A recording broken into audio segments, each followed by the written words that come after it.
Hello and welcome to Epicenter. No ambiguity, no noise. Let's come straight to the point. Police represents the civil authority of government and are responsible for maintaining order and peace in society. Police force enforce the law and prevent and investigate criminal activities. They are a major part of a society. Police are entrusted with the duty to maintain a peaceful environment. They have the right to arrest and control people if the situation calls for it. Since the principal function of police is the safeguarding of democratic processes, in fact, there can be no democratic processes without police, high priority must be given for ensuring that the police are made fully accountable to their police administrator and to the public for their actions. This is where the disappointments come in and the trust deficit creeps in. This becomes even more pronounced during terrorism. Dealing with terrorism was not what was the original mandate for police force anywhere in the world. But with the rise of terror, this function has now become an important part of policing. We only know the story that is in the public domain. Police officers usually don't have the liberty or luxury of revealing their side of the story, that too in real time. That is when accusations are hurled, people are upset, and policing becomes a thankless job. Police units have to get lucky every single time. Bad guys have to get lucky just once. To discuss all this, I couldn't have asked for a better guest today.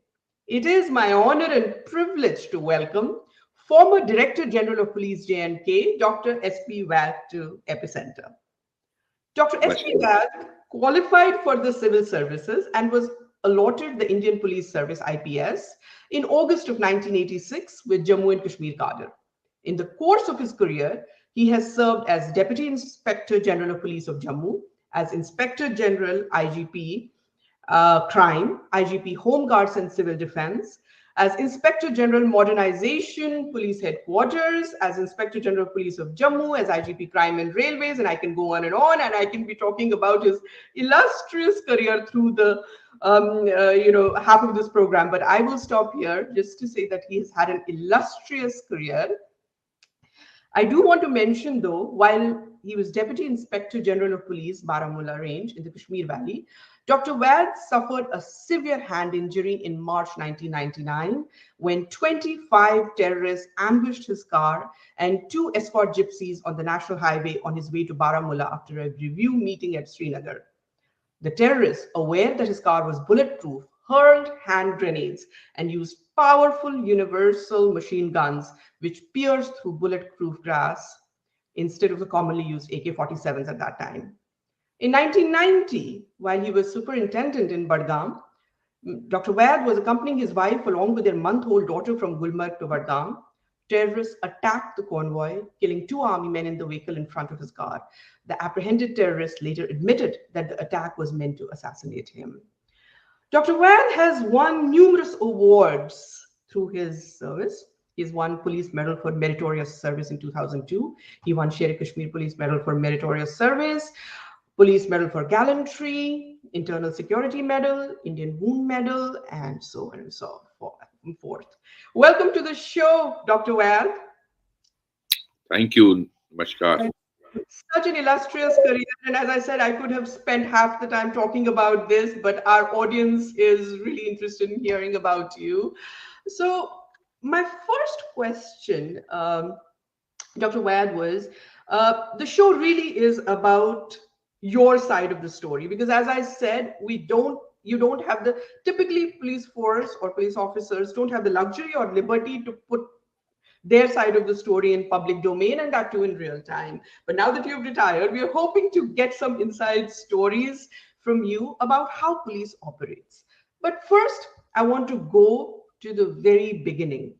You were a young officer in 1988 when you were, in fact, your entire career has been in J&K, but in 1988, you were sent to Srinagar. That's where you started.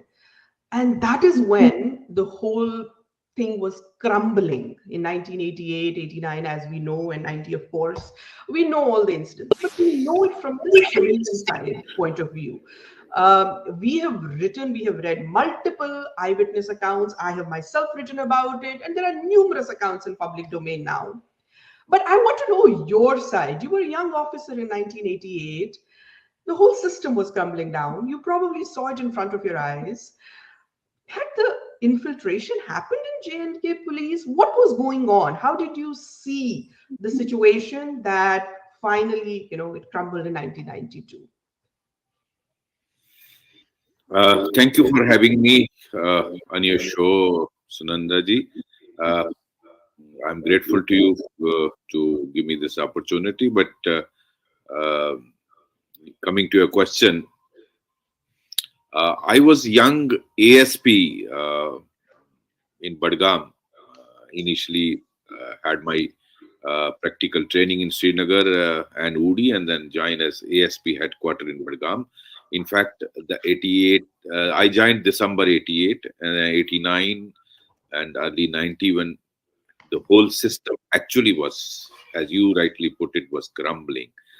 Because let me mention here, police is basically trained not for such subversion.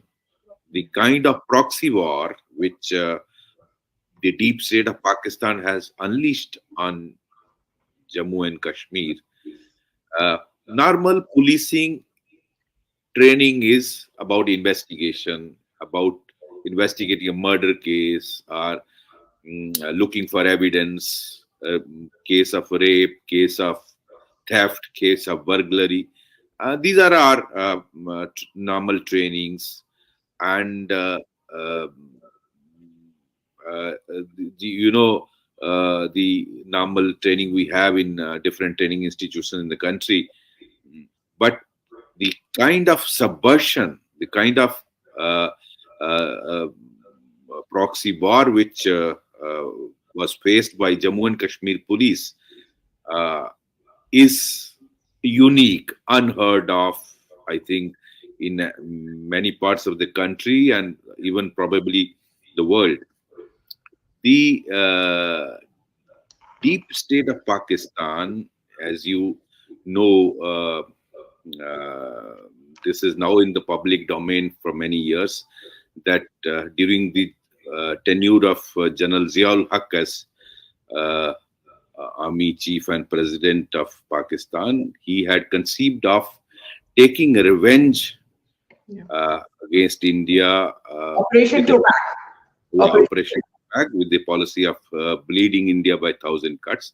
And as a part of that, this Operation Topak, which was conceived, how the young boys were to be taken from Kashmir to across the border, train them, arm them, and then send them back, with the promise that Pakistan Army will then come to their assistance, which actually did not happen,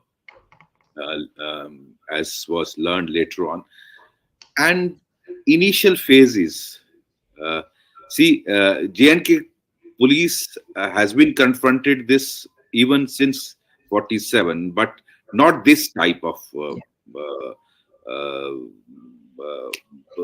proxy war. But yes, we had faced 47, the raiders attack. We had faced, we have a history of all that, how bravely those people fought. We had faced the 65, the how Kabalis came, then 71 war also, something like this was, then you had Kargil. But this Operation Tupac was unique in many respects. It had actually conceived a plan where the boys would, after training, arming, brainwashing, would go back and subvert the system internally. And uh, initially, I saw as young ASP these intelligence sources getting hit. Policemen who were active were getting hit. The eyes and ears of the police and intelligence agencies of IB and JNK police, CID and intelligence sources, they got hit. Ultimately, uh, with the idea that police would not get information, and then in political developments happening, like initially, first batch of 70 terrorists which were trained were, as you know, were arrested by JNK police with their weapons. And in fact, JNK police had never seen 40 AK-47 till then. It was for us a new thing. What is this weapon? And then we had to take a help of the Indian Army to understand what AK-47 is, because that till that time JNK police had not seen this. And then a decision, political calculated decision by then state government, of course with the help of union government, releasing all 70 odd those terrorists, which I would like to actually. let our viewers know at that time the Chief Minister was Farooq Abdullah, and yes, And I think Rajiv Gandhi's government was in Delhi. Rajiv government was in Delhi. Yes. Yes. So that was, I think, a big blunder. I personally feel a political blunder. Whatever political considerations, I don't know what was in their mind. Then incidents started happening, blast, attack on then DIG Mr. Bachali in Srinagar, uh, attack on police stations, bomb blasts. These things had started happening, snatching up weapons. Then slowly systems started crumbling, and every aspect of the Kashmiri society got affected. Not only J&K police got affected, the administration got affected, the academia got affected, universities. I would say everything, to the extent that senior IAS officers of the rank of chief secretary made a representation to United Nations about human rights violation. Now, that is the kind of subversion which happened. And you can imagine a police constable or a police sub-inspector who is just a very lower rung in the government. If you have people at the highest level in the administration getting affected, the universities became den of these subversions. You had hospitals getting affected. You could not go to schemes for treatment because it had the terrorist as their hideout. You could not go to. And I would like to tell our, because we have international audience, SKIMS is Sher Kashmir Institute of Medical Sciences. It is one of the most well-known hospitals of Srinagar. Go ahead, sir. So when situation in the early 90s, the whole society got engulfed, and J&K police was part of this very same society. I would rather like to just indicate one example where in my district there was a deputy SP, Kadir Shah, who was there was an attack planned for me and the deputy commissioner. We were actually supposed to visit Arizal area, and an attack by that time JKLF. Initially, JKLF was the predominant terror outfit, but we could not go because of some meetings. I had some operational meeting in Srinagar. The two deputy SPs went to that area, and they got attacked, thinking that I was traveling in that convoy, and along with me the deputy commissioner. That deputy SP Kadir Shah was a resident of Baramulla. You can imagine the amount of subversion in the society. His burying him was a big problem. Can you imagine a predicament of policeman in such an environment where he is supposed to fight anybody committing crime, whether it is murder, it is terrorist attack, it is a grenade attack, ID. All these are serious, heinous crimes. If you take action against them, the society feels that you are against the movement which was happening at that time. So for a policeman living in that very society becomes so difficult. For a army and central armed forces personnel, he comes for a posting of 3 years. Policeman has to live there. His wife is there. His children are there. He has to take his children to school. His wife has to go for a shopping in the market. So life of a local policeman is so very difficult. Unlike central forces and army personnel, they have a protected place to live, whereas these policemen, JNK policemen, live in the very same society, in their villages, in their towns. Their brother may be a terrorist, may be a relative of terrorist, whereas this policeman has to perform his duties. So duty of a policeman, JNK policeman, was a big challenge. And he in fact, I recall many of them coming seek quietly and whispering in our ears, sir, this is what is happening in that village, and not asking for reward of promotion or cash reward, which was at that time they were entitled to. They would only say, sir, look at their loyalty of work for the nation, for the state, for the people.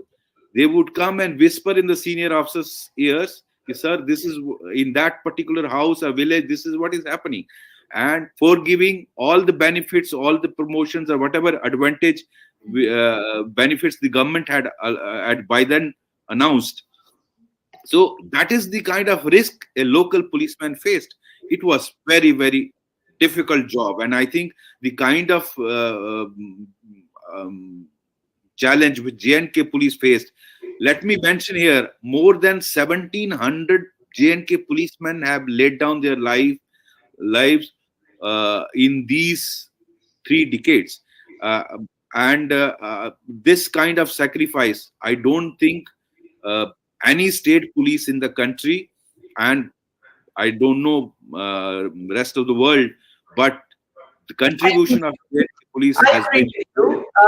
Totally. JK police has been at the forefront, even with subversions, even with what happened in 1988, 89, even when the political system had collapsed and they had no support whatsoever from the political. Police also has to get some support from the political establishment. And when they are not getting that support, when they're not getting support from the society at large, it is very difficult. I understand. I completely, and you've given a fair view of what was happening.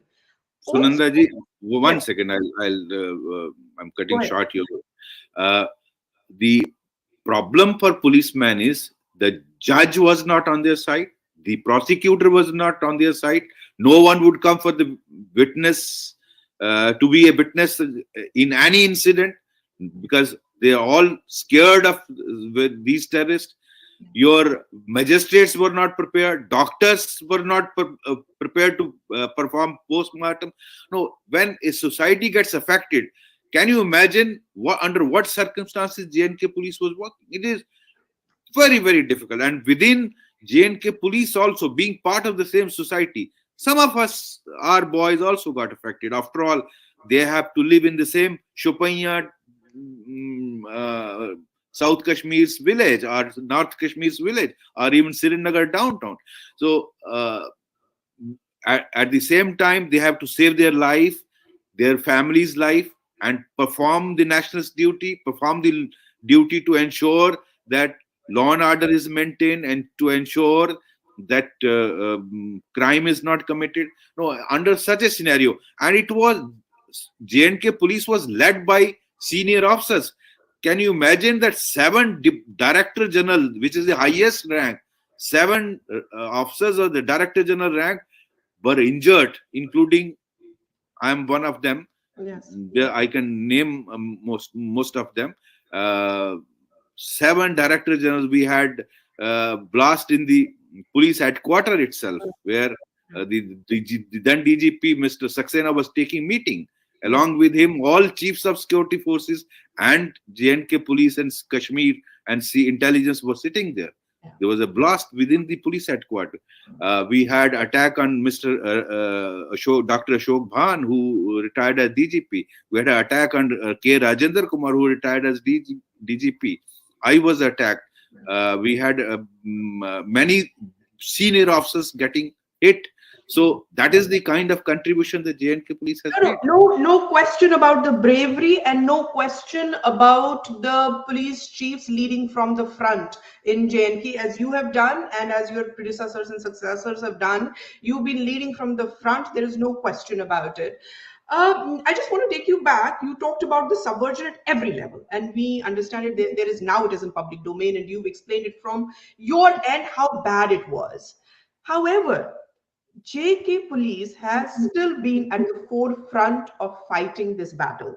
I have always said, even in my writing, and I have always said it publicly, even when I'm giving my speeches, I have said that the war on terrorism in Kashmir could not have been won, or could not have been, India could not have been on, in this winning side if it would not have been for the bravery of JK Police. I want to know, historically, with all this subversions going on, how did JK Police get back on its feet in late 90s then, when it was, everything had crumbled, and then finally union government, governor's rule and president's rule. How did JK Police find it, under whose leadership, and how did it find its feet again? Yes, it was a long battle, and in the early 88, 89, 90 things deteriorated very badly. And then, as I was mentioning, release of those 70 initially arrested terrorists by a misjudgment of the political leadership. Then Rubaiya Sayyed happened. And, those 4 or 5 terrorists, dreaded terrorists, were released in exchange for Rubaiya Sayyed when her father was Home Minister. Home Minister.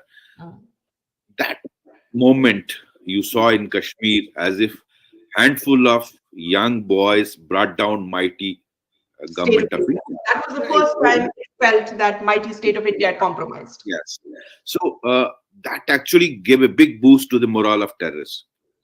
Now, under such circumstances, where JNK police almost virtually was not prepared for kind of development that happened in the valley, and whole valley getting engulfed, whole society getting engulfed.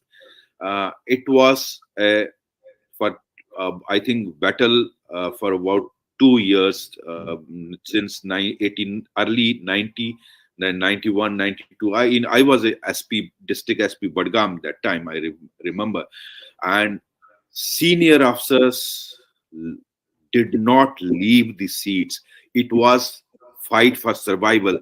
There are many officers of the JNK police who kept India's flag high, and no one, in spite of a very, very serious situation, it was when system had totally collapsed, they continued, and officers of the JNK police and administrative officers, they kept fighting. But then it was, I think, about after 2-3 years time, in 94, a special operation group was conceived. The JNK police came out with an idea of forming a anti-terror force, and with the help of paramilitary forces and the Indian Army, started the anti-terror operation. And I think that started changing the scenario. And then we had some of the surrendered terrorists who were captured. They became actually, with the CAT operation, they started identifying some of their colleagues, and then arrest of those colleagues. This is how slowly JNK police showed up its intelligence, showed up its operational wing, started arming the special operation group, their training, their intelligence system, their technology, gadgetry. All these things were actually started improving. And then the schemes, the system of rewards,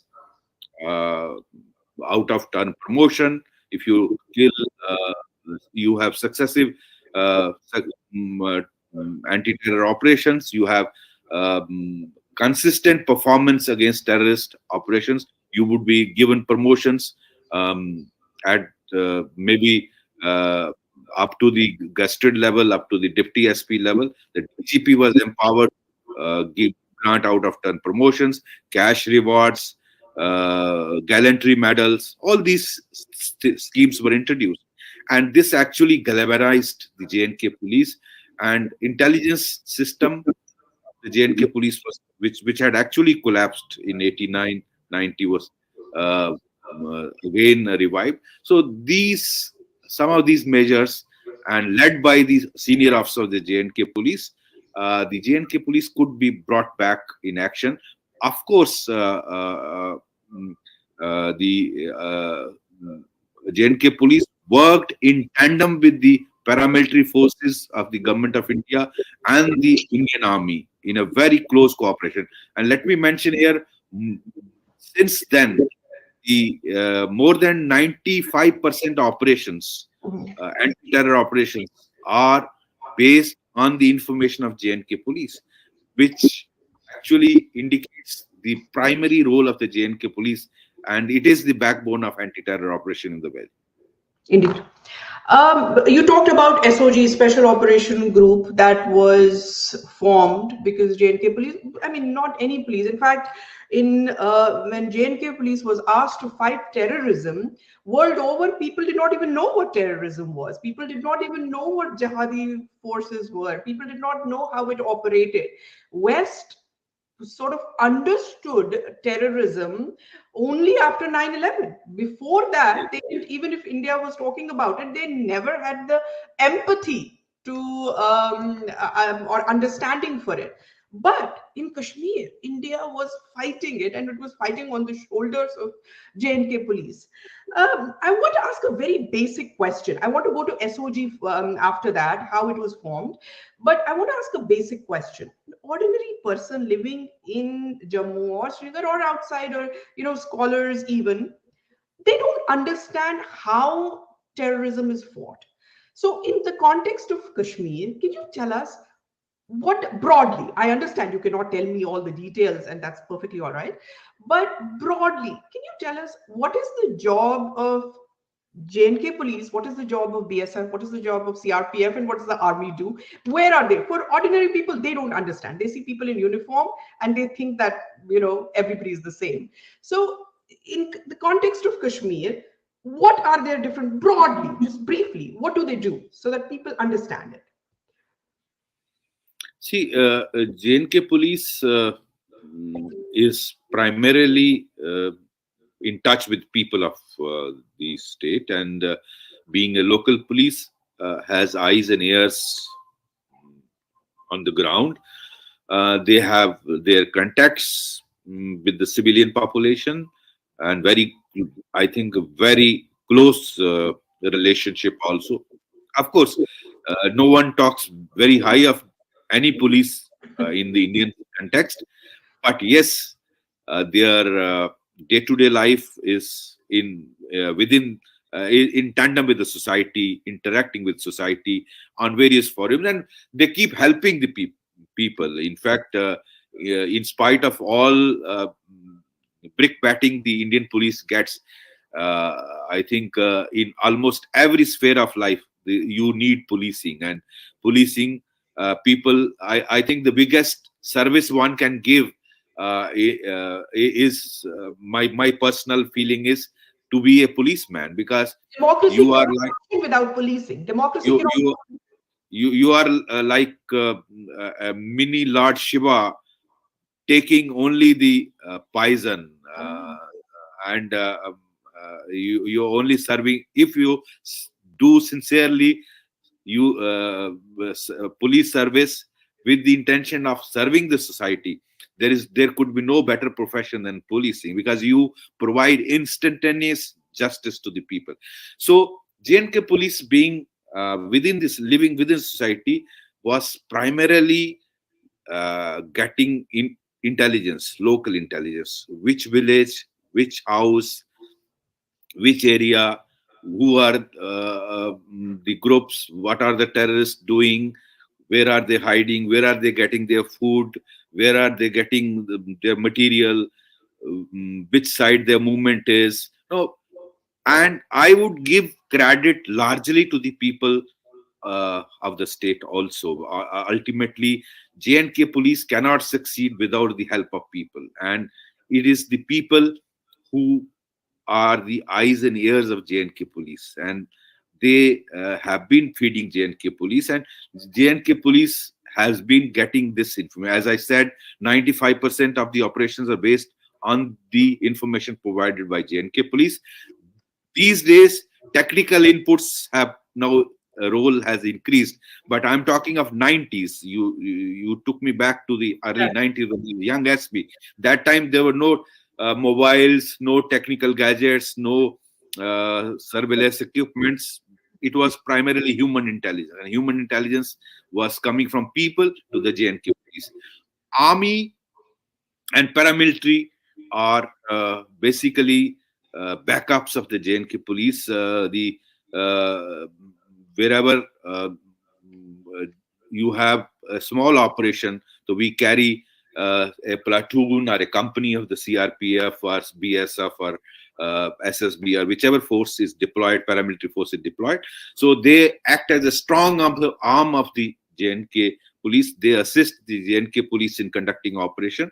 Uh, and army, where you have a larger group to encounter, army has specific role, and obviously for obvious reasons the Indian army is much better trained than any of us in anti-terror operations. There's no doubt about it. But as I was mentioning, the paramilitary is as good as Indian army. They're also very well trained boys. They also play a very crucial role. But over the years, J&K police has also perfected its training.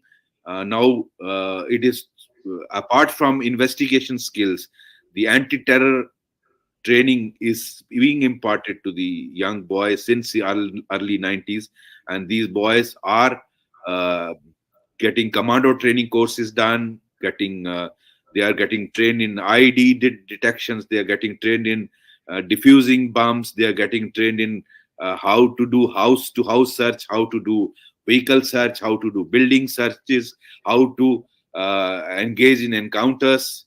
All anti-terror operations specialized trainings are being imparted to JNK policemen, from officers to the constable level. Everyone at every level is being trained. As I was mentioning, in after early 90s, we went in a big way to bulletproofing of our vehicles, because earlier we didn't have. I recall when I was a young SP, I had only plain gypsies with me or Mahindra vehicle, so they were vulnerable. We had many attacks on many of. Today you have bulletproof vehicles with us. So even our all SOGs, special operation groups, the district SPs, the senior officers, the SHOs, they all have bulletproof bunkers, bulletproof vehicles. Then earlier in early 90s, we had only 303 rifles. You would be surprised. We were supposed to fight with those 303 rifles with the terrorists who were equipped with the AK-47s, AK-74 series, which they were getting armed by the deep state. So we had to change our armory, upgrade it. So all these things. Then a stage came. Then the cyberspace became very important. When I was ADG headquarter and a special DGP law and order, when Burhan Wani happened, and then ultimately after 3 or 4 months, I was made DGP. The role of social media and role of you know uh, mm, the social media and internet became so important, and the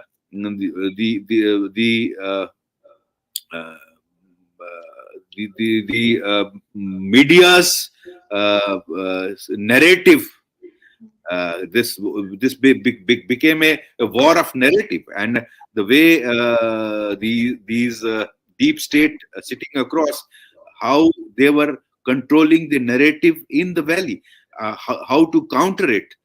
Policemen were not trained to do that, but over the years we learned via our experience how to counter this false narrative being spread in the valley, painting Indian state in the negative, painting security forces in the negative, administration in the negative. Now all these need to be countered, and initial police training is not to the extent of countering this kind of subversion. So over the years, many changes have come, and we have been very, very, I think, successful in countering even these aspects of the deep state of Pakistan. Indeed. Indeed. I noticed a tinge of little slight bitterness in you when you said that, we are like mini Lord Shivas and we're taking all the wish and we get all the, because I said it even in my intro that you don't have the luxury or, freedom like ordinary civilians do to take on the Twitter and type what you feel or what you're seeing. So I understand that bit. But let me tell you from this civilian point of view, what happens is ordinary people don't see 1,000 times that you are successful. They think they never get to see it. When you're successful, no one gets to know. When you are successful in averting an attack, for example, when you're successful in delaying an attack or something, you're able to save something, nobody gets to know about it. It does not make news. I mean, people like me also, we don't, it never makes news. If you've been successful, it never makes news. But that one time when you've not been able to preempt, that one time when you've not been able to successfully, gather the intelligence, is when the whole world comes at you, and that's when Yes. you have to. I think the people think, and when I talk to people, their most common complaint is, "पहले क्यों नहीं पता था? Police को पहले क्यों नहीं पता चला? Why do they not preempt?" So what do you have to tell to people, when they're watching you, that how many times have you been successful and how difficult it is to preempt every single attack? See, Sunanda ji, if you see, the initiative is to do any incident lies with the criminal or a terrorist. Exactly. So you might avert 99, 100 time he will succeed.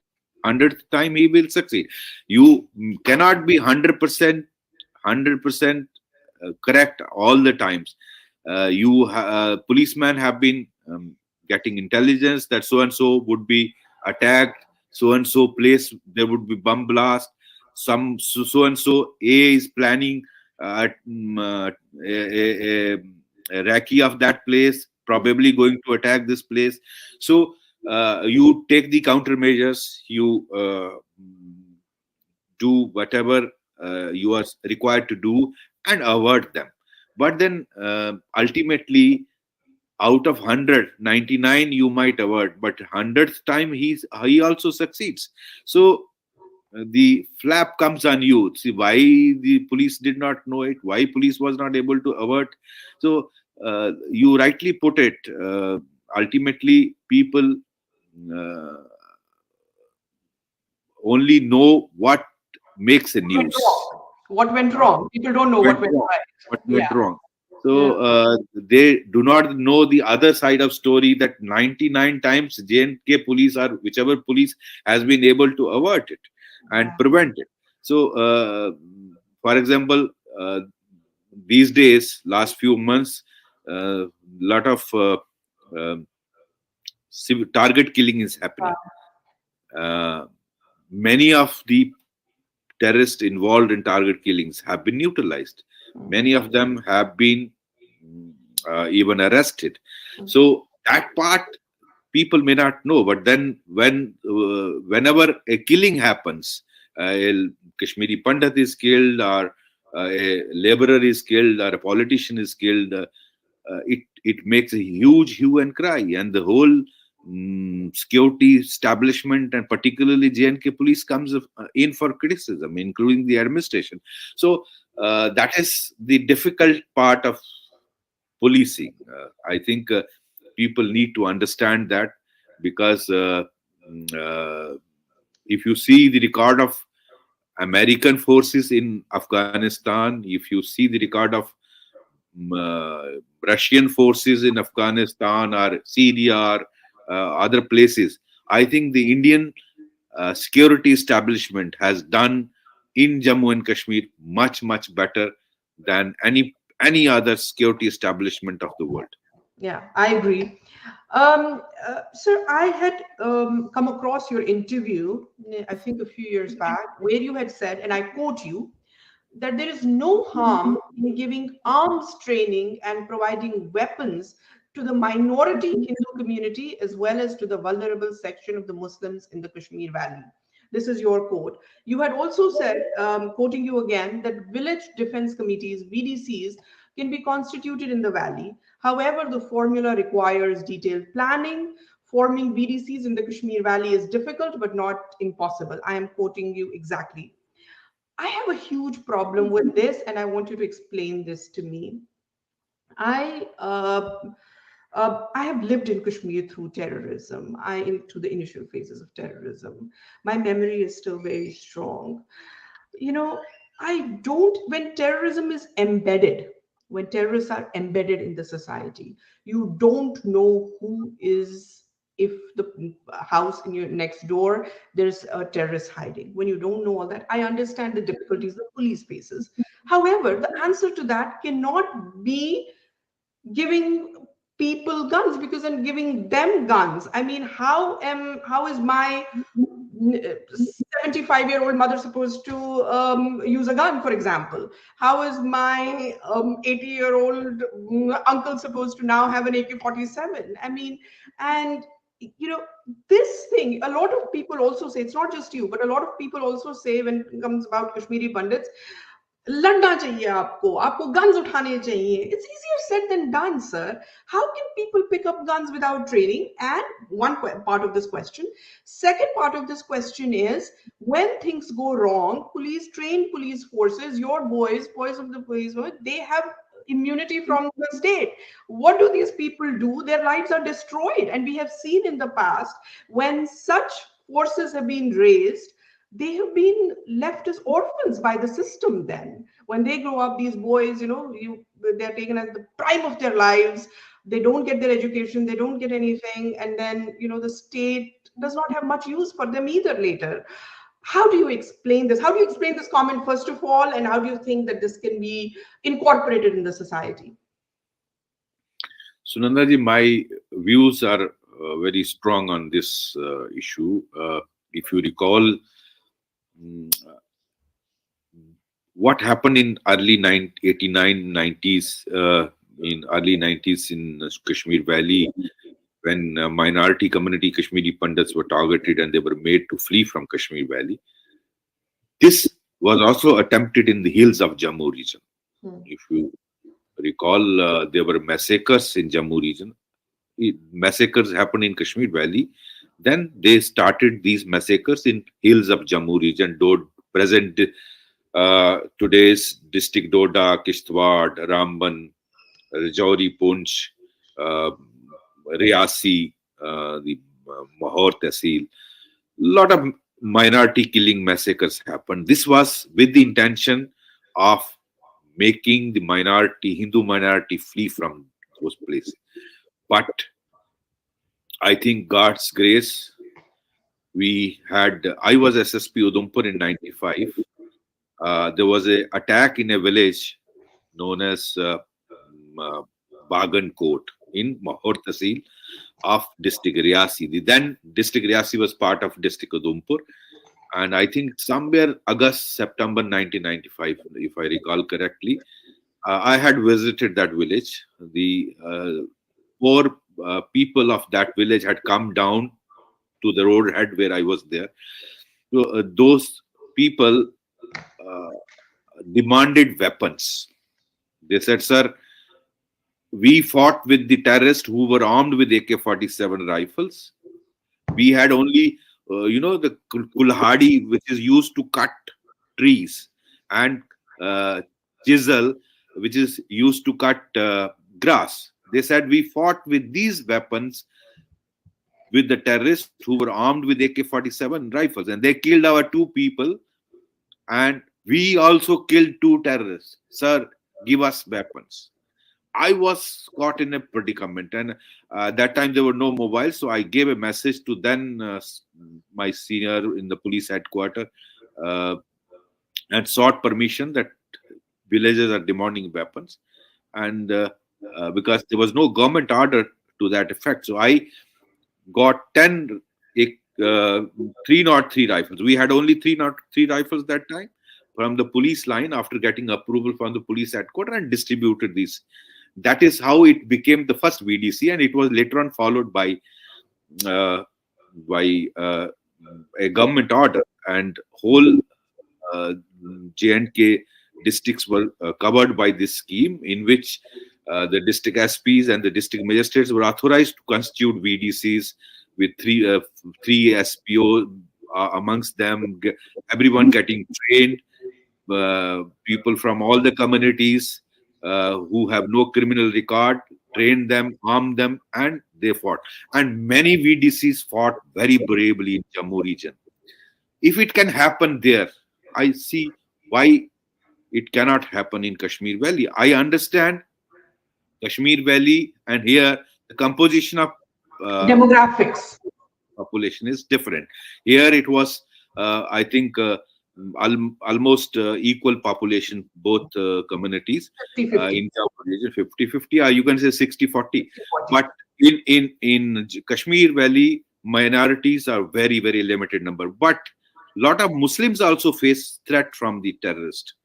I would say that everyone who faces threat, irrespective of community, whether it is a Kashmiri Pandit or whether it is a Kashmiri Muslim, there is no harm in giving him defensive training and arming him, give him weapon. If state is not ensuring that everyone gets protected, state should have the liberty to arm its people, train its people. After all, a civilian is a policeman in civis, and a policeman is a civilian in uniform. So Same. it sounds excellent, but the problem is that, as a police force, it's a disciplined police force. They are accountable to their bosses. They're accountable to people who write their paychecks, after all. They're accountable to the system. So when you are giving these weapons to people, when you are training them, they have not gone through the training that a police officer goes or a policeman goes, even the emotional training. You will agree that not everyone has.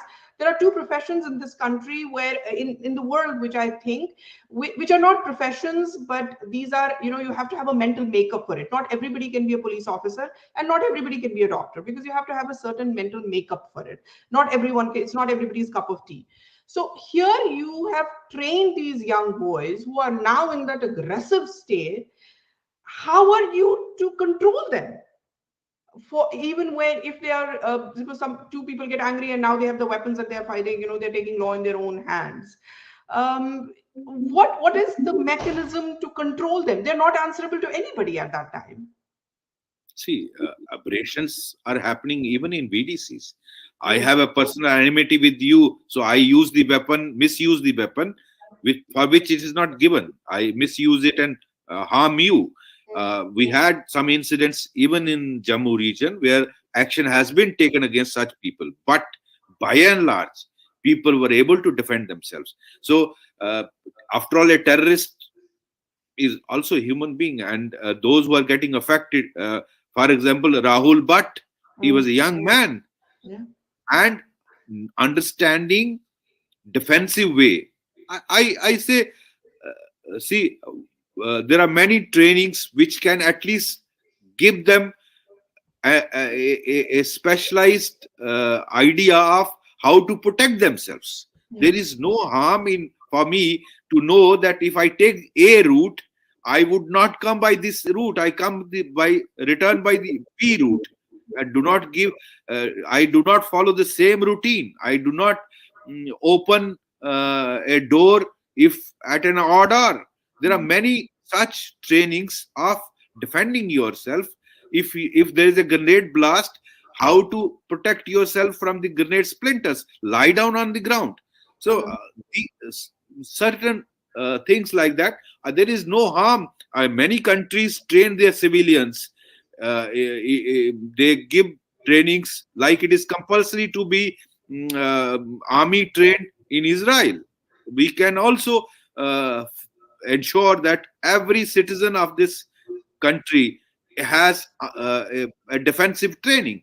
The And counter question to that, Dr. Vaid, forgive me, the counter question to that is, and what people would tell you is, that is the state abdicating its responsibility then? The no, no, first responsibility of the state is, state is performing its duty. After yeah. all, if state was successful, then there should have not been any killing of the minority. I would say every minority man, if he has this defensive training and he has a small weapon, if he is shot, he will ensure that the person who is shooting him also does not go alive. So that becomes a deterrent. So I personally feel everyone in Jammu and Kashmir, or rather in this country, if I am in charge of this country, I will ensure that everyone gets defensive training, and whoever faces threat, there is no harm. He is armed with a small weapon or a licensed weapon. That can be deliberated. Then don't you worry that this would become an aggressive police state then? Don't you worry about those things that, No, you know, if you are confronted with a terror state like Pakistan, I think there is no harm. I'm not saying arm the whole country, but arm the areas affected. Somebody living in South Kashmir, somebody living in the valley needs to have defensive training and small weapon to protect himself. Of course, with certain conditions, he cannot misuse this weapon. If he does, action under law will be taken against them. There is a narrative by some certain political parties who have vested interest, who were against the VDCs, also made a lot of hue and cry in Jammu when we armed civilians in Jammu region. And this concept of village defense committee has been very, very successful. Otherwise, with all your establishment, all your Indian army, all your security forces, all your judiciary, all your parliament, people would have been moved out of hills of Jammu region. What for this village defense committee? You also have to give credit to the demographics. I don't think we would have been able to reverse it in Kashmir, because Kashmir, the demographics are totally not in favor of minorities. So that also holds a question. But Dr. Vaid, I want to ask you, I want to push this a little further. It's not like these experiments have not happened before. You and I both know about Ikhwanis. You and I both know that Ikhwanis were raised. You and I both know what happened to them then. So, when you talked about, Muslims being armed and, give them the weapons as well. So yes, we know what happened to Ikhwanis. They were all very bitter by the end of it, sir, because the state did not stand up for them. Absolutely, Sunanda ji. My humble submission is that is the point. I'm glad you hit it. Ikhwanis did a great service by neutralizing Hizbul Mujahideen to a very, very large extent in Kashmir Valley. And this country should have been indebted to the services of Ikhwanis. But we got a political government who ensured that their leaders were eliminated. Kukka Pare was killed. Yeah. Kukka Pare, who was their leader, was eliminated, and state did not do anything. That is my grudge and many police officers and security force officers' grudge. Then Javed Shah, who was a ex-policeman, he was also Ikhwani leader. His hotel was attacked, and political parties at that time in the helm of affair did not support these Ikhwanis. In fact, a vicious campaign launched by certain political parties against Ikhwanis. There could be aberrations. I do not deny that some of the Ikhwanis misuse this power. Yes, it happens in any system. Do take action against them, but this country should not have unleashed propaganda against these Ikhwanis who played a huge role to counter what deep state of Pakistan did. And see, the Ikhwanis should have been those who had. I know many of the Ikhwanis who had neutralized, I think, 10 dozens of terrorists and got so many areas liberated from these Hizbul Mujahideen strongholds. So such people should have been, rather than being rewarded, but actually allowed to be killed by its very same terrorists. So there comes the failure of Indian state. In fact, Indian state should have ensured such people are protected. Unfortunately, we did not. We actually failed as a collectively as a state to protect such people. Yeah. So I think that's those memories are there, and that is why people, when these the suggestion of arming civilians is given, it's taken with a pinch of salt, because you don't know tomorrow, that if you have indulged in certain things that in a general society that will be considered unlawful, or you've done a few things, will the state stand by you in the courts? Will you be given immunity then? Will you be, those questions are always looming large for people. I know Kashmiri Pandits have those issues as well. I mean, it's a very small, tiny community. I mean, I don't think they feel comfortable in having, in raising a cadre, so to speak, if the state wishes. What do you have to say to them? Sunanda ji, yes, I do agree with that viewpoint, but my humble submission is that if Israel could do this, we can also do it. You just cannot allow deep state of Pakistan, the establishment of Pakistan, to continue to have what it could achieve in 90s. I Yeah. think the Indian state, with a determination, should ensure that minority community, that is in Kashmiri Pandit minority, they should enter into dialogue with their leaders. Unfortunately, they have different groups. They should come together. They should enter in dialogue with them, and after consultation with the community, must ensure that these people return in protected way. A way is worked out. After all, if Israel could do it, we can also do it. A determined Indian state can do it. You just cannot allow that ultimately the deep state or establishment of Pakistan has is its say. We will have to work out whether we ensure a protected area for them. We ensure that they are given a particular stretch of land, but we must ensure that Kashmiri Pandits go back. Kashmir belongs to them as much as to anybody else. Absolutely. This Adi mentality we cannot allow to succeed. We have to ensure that, and I think a determined country like India can achieve that with strong leadership of Honorable Prime Minister Modi and Mr. Shah. I agree. I agree that there is no doubt that Kashmiri Pandits need to go back. There is no question that they need to go back. But they're also, as we know, victims of genocide. This is their seventh exodus. I mean, this is a continual genocide that they've gone through. This is not the first exodus that has happened. So they also have trepidations. They also want to now make this exodus the last exodus. They don't want to move back again. So there is a proposal about Panu Kashmir, that Panu Kashmir has, that I have seriously considered often, where they say that they want to have a geopolitical foothold in the society, where they have the administrative and legal legislative control as well. Administrative and legislative control is in the hands of nationalist forces, but that is for the political setup. We will leave that here.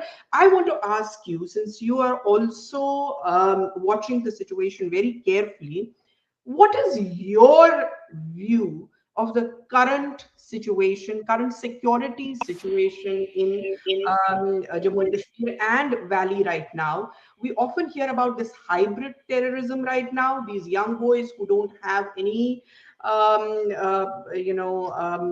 background, so no human intelligence can actually succeed there.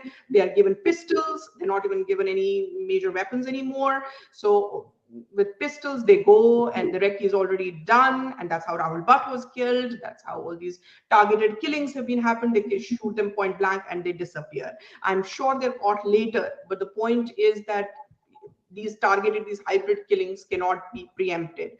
It's very difficult. So what do you think is the current scenario, A, and B, what do you think is the answer to hybrid terrorism? We can't just say that, well, this is hybrid terrorism and we can't do anything about it. See, uh, after abrogation of Article 370 and 35A, 5th of 1990, the situation actually started drastically changing. There was action against Hurriyat. I think most of it is almost demolished.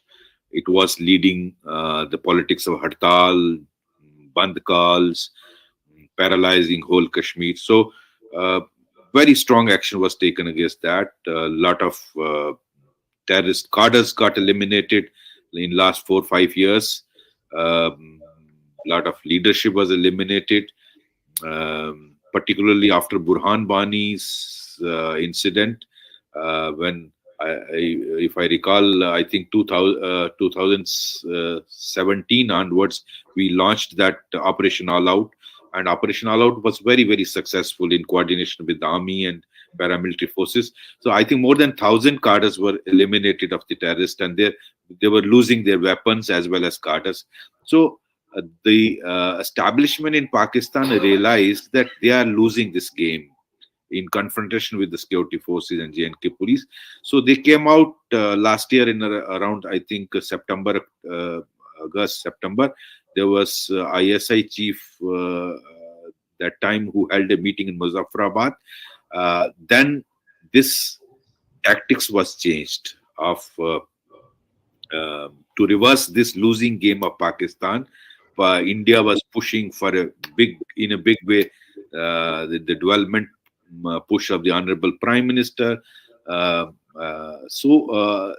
Realizing it as a losing game, there was no incidents of stone pelting taking place, no situation returning to normalcy. So this hybrid terrorism was conceived in that meeting, that young boys who are not even listed would be given target, would be given delivered weapon, and they finish the target, and after that they merge in the society, weapon is given back. So police has no clue who has done it, who's decided who to be killed, how to be killed, and who is the man, where has he gone. So this is how they started targeting the Kashmiri Pandits, Rediwala outsiders, laborers, outside labor.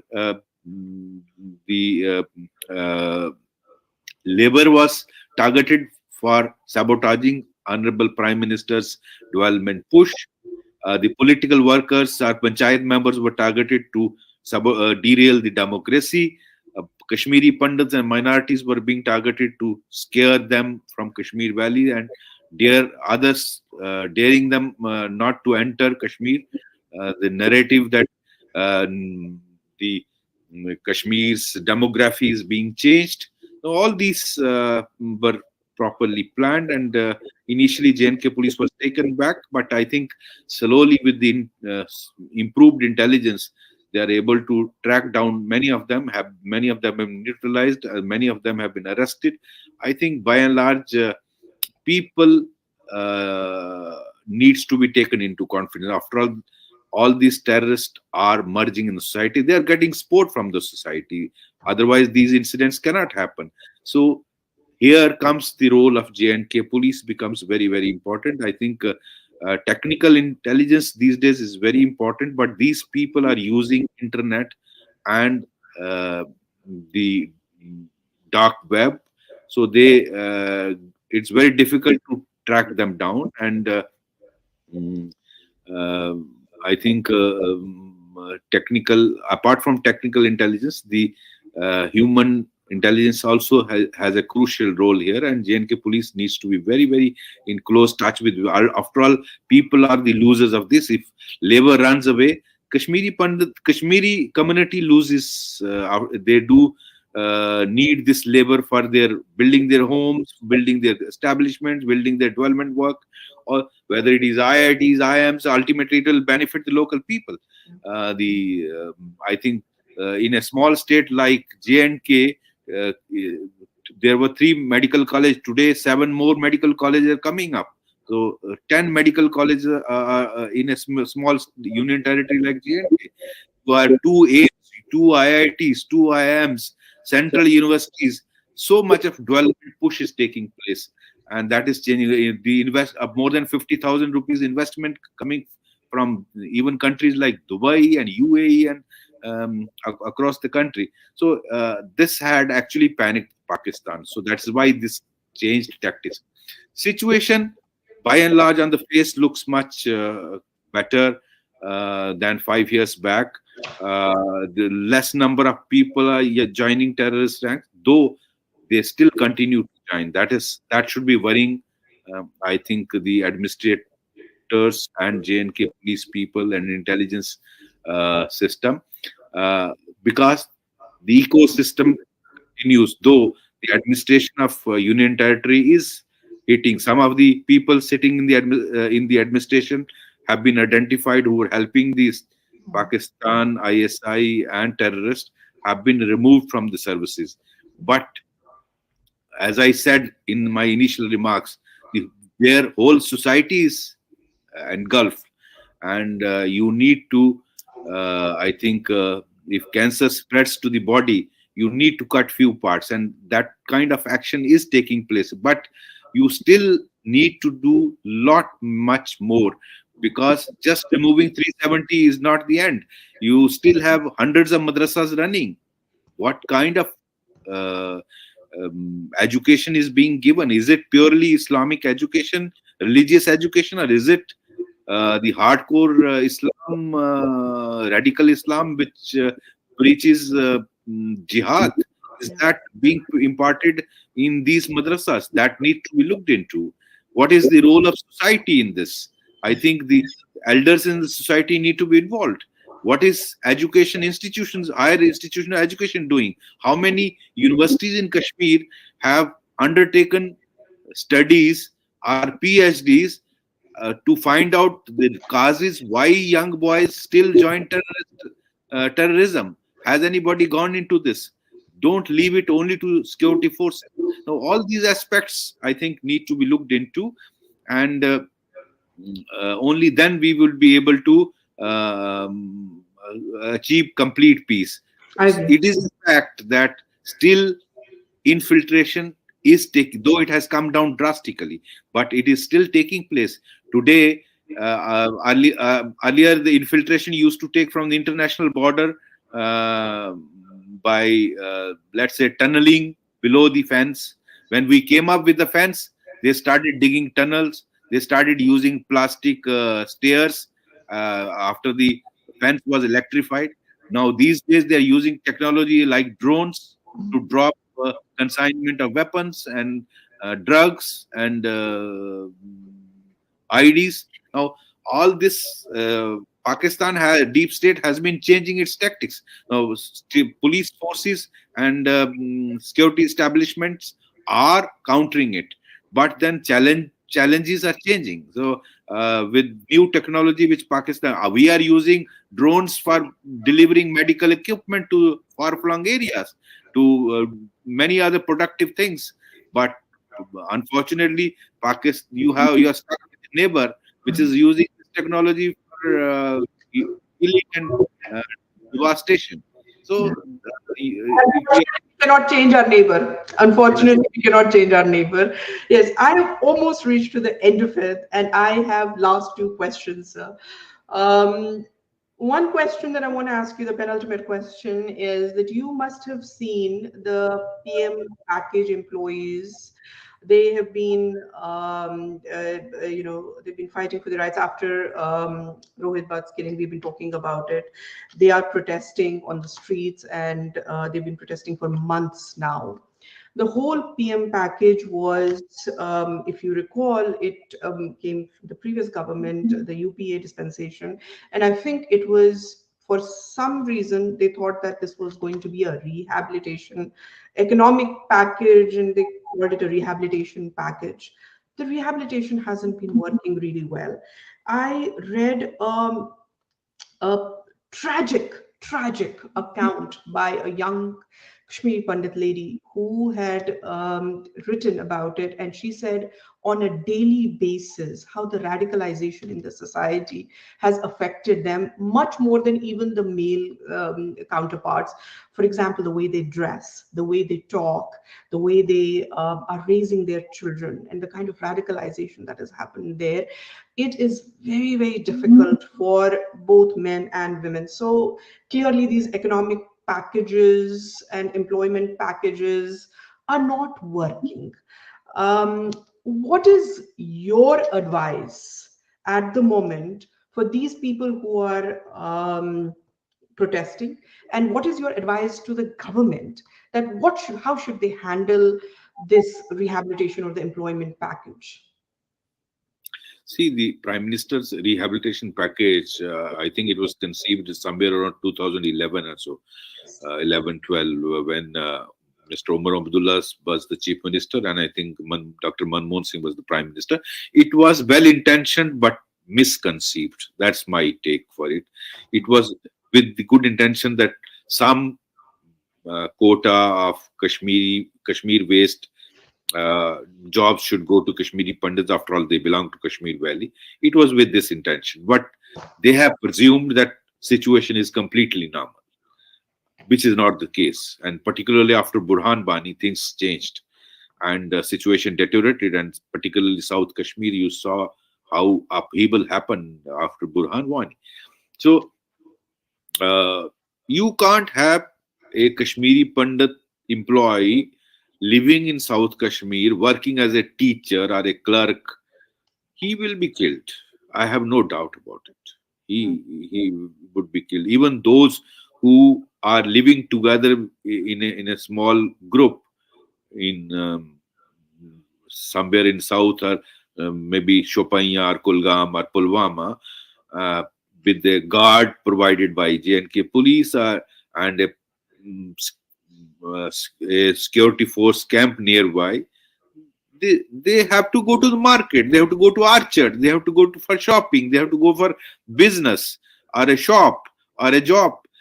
He would be targeted unless you work out a foolproof system. That's what my advice to the government. I have been telling it. Please come out with a composite, comprehensive plan. How you plan to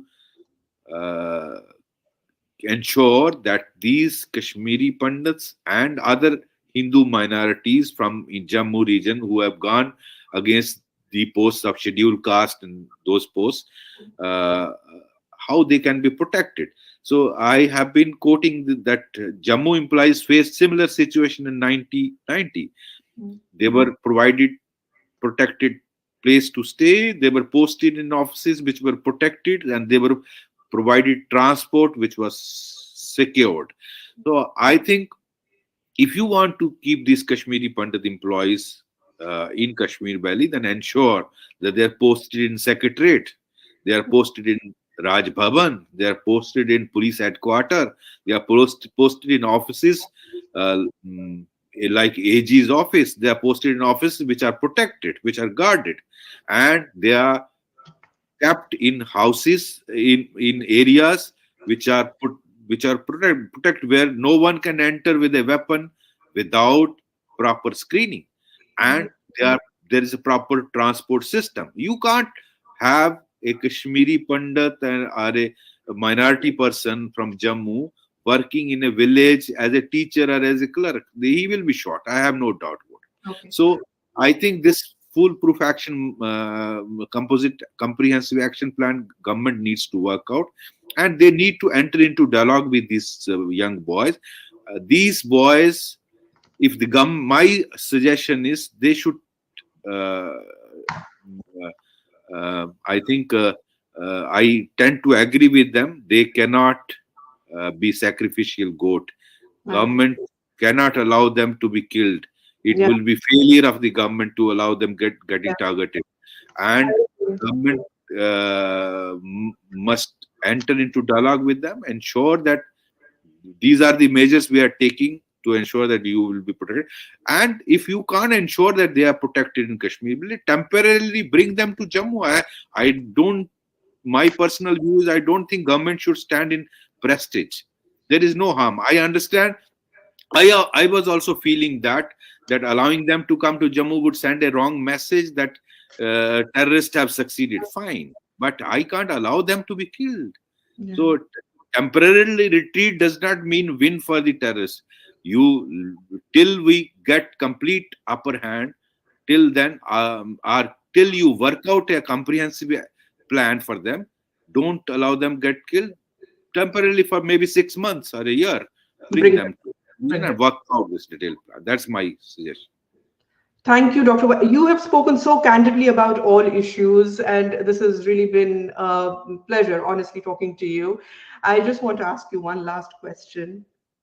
You've been attacked multiple times in your career, and one attack was almost fatal. I have never been in a situation like that. I don't think I will ever be in a situation like that. My life, I can't even fathom what it is to be a police officer in a terror infested place. When you were attacked in that car, what were your thoughts that day? What were your thoughts that minute? The first thought when I was hit was remembering my family, my wife, my children. That was the first, and then Lord Krishna. And Lord Krishna has been very, very kind to me. And ultimately, I think it is with his mercy and blessings that I am alive and talking to you. And otherwise, from such an attack, it's very difficult to come out alive when such a large group attacks. It is, I think, virtually second life. Yeah. And I think the good wishes of my family and uh, my countrymen and all of you, and grace. And I think God had destined me to do certain more things to do in life. So that is how I am here talking to you.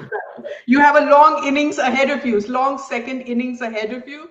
We look forward to your writing. We hope there is a memoir coming up. We hope there is a book there that you are planning to write. I do read your op-eds. I do read your editorials. Thank you for speaking to Thank you. Epicenter. Thank you for speaking to Epicenter. God bless. This has been such a wonderful conversation. Dr. Vaid has spoken, as I said, very candidly. Very rarely do I get interviews where very rarely do I get people who speak such, on matters of such importance with such candidness. If you like what we do here, if you like these conversations, if you like these elephant in the room conversations, as I call them, then the first thing that you need to do is follow us on all our social media handles, Twitter, Facebook, and Instagram. And most important, subscribe to Epilogue News and Network, YouTube channel, and that is how you will get to know the new shows, the new guests, and you will be aware of what we are doing, in weeks to come. We plan to continue these conversations. We plan to have very in-depth conversation with experts on Epicenter, because this is where we come to talk about the deepest issues which legacy media has no time for and has no interest in. I will be back next time with another guest with some scintillating conversations. Till then, be well, keep reading, And do follow Epicenter and Epilogue News Network. This is Sunanda Vashisht signing off.